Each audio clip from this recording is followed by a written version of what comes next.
Assalamualaikum warahmatullahi wabarakatuh. Alhamdulillah. Pada umroh yang kalewat, lagi danyo nadakalon sabuh surat edaran melalui media sosial, iaitu surat edaran yang berterbit oleh PLT Gubernur Aceh. Yang surat edaran tersebut berisi tentang masalah penegakan syariat Islam di Aceh. Dan inan gepegah masalah pengajian. Ubena pengajian-pengajian yang tidak berlandaskan Ahlus Sunnah wal Jamaah nyo han gitna da Aceh, han gebina da Aceh berdasarkan surat edaran yang berterbit oleh PLT Gubernur Gedanyo. Alhamdulillah, sangat lun apresiasi selaku lun santri, dan mungkin lun rasa ubena santri yang na Bantigam Aceh juga sangat mengapresiasi langkah Bapak PLT Gubernur dalam memerangi, dalam memberantas pengajian-pengajian yang tidak sepaham dengan Ahlus Sunnah wal Jamaah. Nyo sangat kamu bangga dan sangat kamu apresiasi kepada Bapak Gubernur, Bapak PLT Gubernur Aceh. Semoga video yang kamu sampaikannya berdengar oleh Bapak PLT Gubernur tersebut. Kamu bangga, Pak. Kamu sangat bangga. Nah, PLT Gubernur lagi Bapak yang peduli terhadap syariat Islam, dan terlebih lagi sangat peduli dengan Ahlus Sunnah wal Jamaah.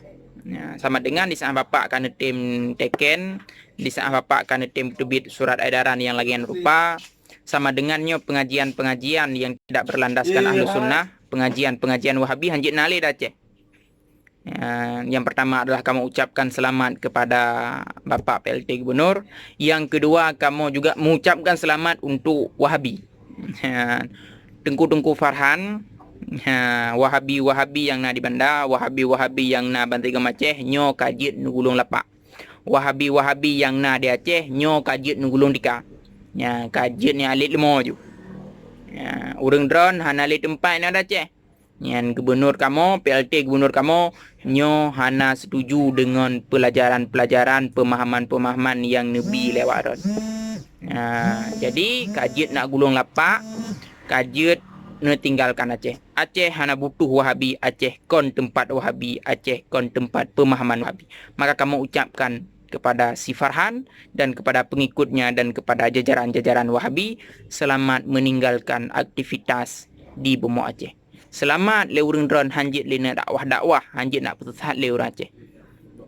Kamu bangga orangnya. Yang pertama bangga kamu, yang pertama pemerintah kagak dukung putra yang kamu inginkan, yang getanya santri inginkan.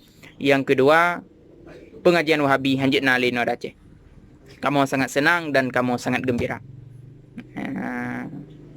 Mungkin sekian, mungkin nyo berdengar oleh Bapak PLT Gubernur, nyo kamu sangat bangga PLT Gubernur lagi Bapak yang sangat peduli terhadap Ahlus Sunnah wal Jamaah. Dan kamu juga mengucapkan selamat untuk para Wahabi. Kajit nak gulung lapak, kajit nak bungkur tika, nejak buyuh deh.